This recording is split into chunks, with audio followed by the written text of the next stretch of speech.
सांवेर, यहाँ पर मध्य प्रदेश के मंत्री तुलसी सिलावट को बीजेपी ने प्रत्याशी बनाया है। वहीं पर कांग्रेस की तरफ से प्रेमचंद गुड्डू को प्रत्याशी बनाया गया है। और मध्य प्रदेश की जो सांवेर विधानसभा है, मध्य प्रदेश की सांवेर विधानसभा की अगर बात करें तो अपने आप में सबसे रोचक विधानसभा रही है। यहाँ पर राधाकृष्ण मालवीय से लेकर प्रकाश सोनकर से लेकर कई बड़े नेताओं को इस विधानसभा ने दिया है। और भी वर्तमान की बात की जाए तो जो तुलसीराम सिलावट सांवेर विधानसभा के जो प्रत्याशी है बीजेपी के, वो मध्य प्रदेश के मंत्री भी हैं। हालांकि अभी पूर्व मंत्री हो चुके हैं, इसलिए क्योंकि उन्होंने इस्तीफा दिया है। तो सहारनपुर में मध्य प्रदेश छत्तीसगढ़ की टीम पहुंची है सांवेर, और हम तस्वीरों में देख सकते हैं कुछ भाजपा के और कुछ कांग्रेस के, और साथ में सांवेर की जनता। कोरोना का काल है। उमेश शर्मा बीजेपी की तरफ से पक्ष रखेंगे, सदाशिव यादव जी कांग्रेस की तरफ से पक्ष रखेंगे, और यादव जी मुरैना से आए हैं, और कुमावत जी, कई यहाँ पर कांग्रेस के लोग भी इकट्ठे हैं। सबसे पहले निवेदन सहारनपुर में मध्य प्रदेश छत्तीसगढ़ की टीम करती है कि आप लोग अपना पक्ष रखें, लेकिन मर्यादा में, क्योंकि आपको मध्य प्रदेश की 7 करोड़ जनता देख रही है। सबसे पहले मैं उमेश शर्मा जी से बात करूंगा। उमेश शर्मा जी, मध्य प्रदेश की सांवेर विधानसभा हाई प्रोफाइल सीट क्यों हो गई है? सुदेश जी, ऐसा है कि सबसे ज्यादा चुनाव की चर्चा में सांवेर विधानसभा सीट इसलिए आई है कि ज्योतिरादित्य सिंधिया जी ने जिस समय कमलनाथ जी की सरकार से अपने विधायकों का इस्तीफा दिलाया था, तो इस पूरी लड़ाई का जो नेतृत्व करा था वो ज्योतिरादित्य सिंधिया जी के सिपाहसालार के रूप में माननीय तुलसी सिलावट जी ने करा था। और माननीय दिग्विजय सिंह जी का, माननीय कमलनाथ जी का और कांग्रेस पार्टी के जितने हमारे आदरणीय सभी नेतागण हैं, सभी का ऐसा मानना है कि तुलसी सिलावट जी को अगर ये लोग पराजित करने में कामयाब हो जाते तो कांग्रेस पार्टी की बहुत बड़ी विजय होगी। पर भारतीय जनता पार्टी एक कैडर बेस्ड संगठन है।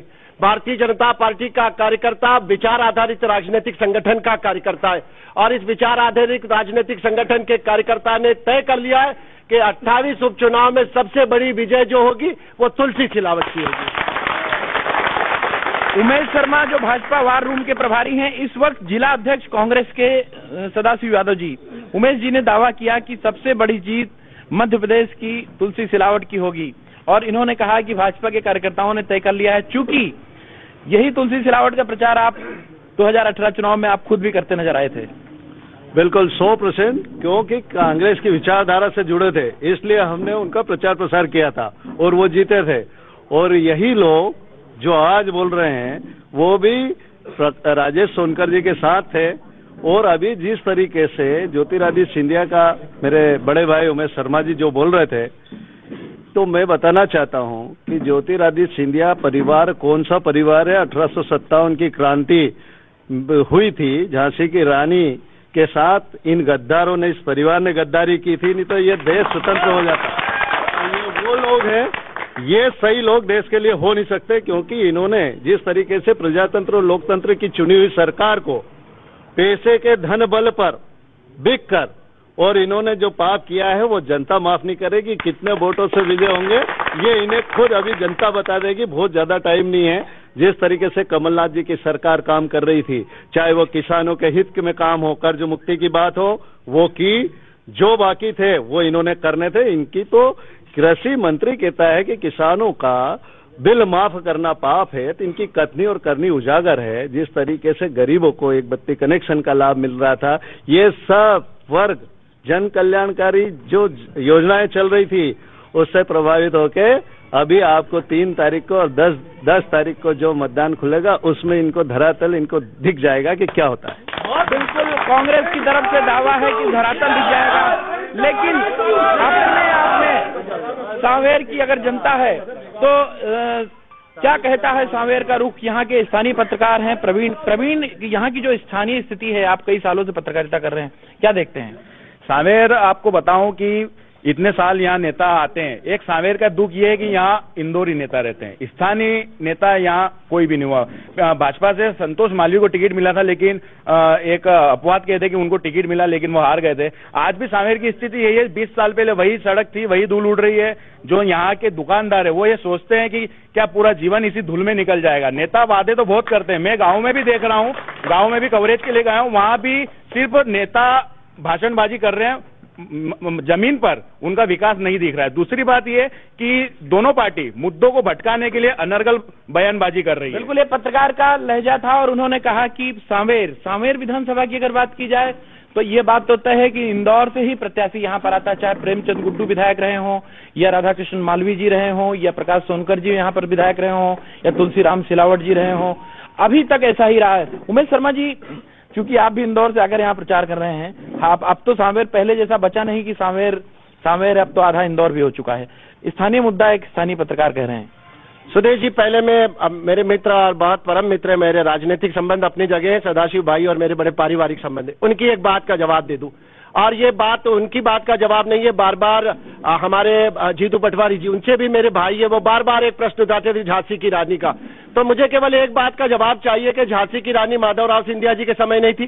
झांसी की रानी वाला विषय ज्योतिरादित्य सिंधिया जिस समय कांग्रेस में थे उस समय नहीं था। और ये सारी बातें छोड़िए, मैं तो केवल एक सीधा सा प्रश्न पूछना चाहता हूं। जिस समय राहुल गांधी ने जब बी फार्म दिया था आलोट के चुनाव में महेश परमार को, तो कौन गद्दार था जिसने कांग्रेस पार्टी के प्रत्याशी का नाम काट के जिसने कांग्रेस पार्टी के प्रत्याशी का नाम काट के अपने बेटे का नाम लिख दिया था? तो एक तो ये जवाब। दूसरा, प्रवीण जी ने एक प्रश्न उठाया, मेरा गर्भनाल जुड़ा है सांवेर विधानसभा से। 1985 का चुनाव मैंने देखा है। इस सांवेर विधानसभा में ये तीसरा दिलचस्प चुनाव है। पहला दिलचस्प चुनाव हुआ था 1985 का, वो हथियारों का चुनाव था, हिंसा का चुनाव था और एक दूसरे की हत्या के प्रयास का चुनाव था। कौन था उसमें? तब प्रकाश सोनकर जी और तुलसी सिलावट जी लड़े थे। दूसरा चुनाव 1998 का चुनाव था, जब प्रेमचंद गुड्डू जी चुनाव लड़े थे और प्रकाश सोनकर जी चुनाव लड़े थे। और तीसरा चुनाव ये। और जहां तक प्रवीण जी की चिंता का विषय है, सांवेर विधानसभा क्षेत्र को मैंने 1985 से देखा। रात में जीप गांव में गुम जाती थी, खेतों से रास्ते नहीं मिलते थे। आज आप देखिए सड़कों का संजाल पूरे सांवेर विधानसभा में चारों तरफ फैला हुआ है। यहाँ पर महाविद्यालय है, यहाँ पर 2400 करोड़ की नर्मदा की स्वीकृति शिवराज सिंह जी चौहान और ज्योतिरादित्य जी ने करी है। और मैं विश्वास दिलाता हूँ, हमने तो ये जो सरकार बनने जा रही है, तुलसी सिलावट जी वापस कैबिनेट मंत्री बनेंगे।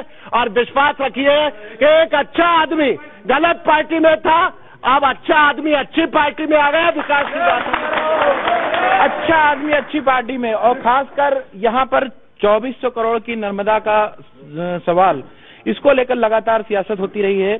कांग्रेस दावा करती कि हमने यहाँ पर पानी की व्यवस्था की, भाजपा की तरफ से अभी उमेश शर्मा जी लगातार कह रहे थे कि हमने व्यवस्था की।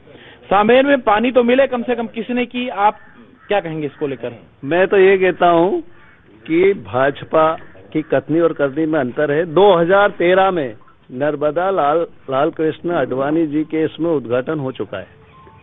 इसके बाद सिलावट जी, मिलावट जी, ये पाल कांकरिया सीएम साहब की जो सभा हुई, शिवराज जी से भी पूछा गया है वहाँ कि पाल कांकरिया गांव में वहाँ पर नर्मदा का पानी का लेके, और हमारे हनी बघेल जी हम भी जिसमें थे वो लेके आए थे और उसका ओपनिंग किया था।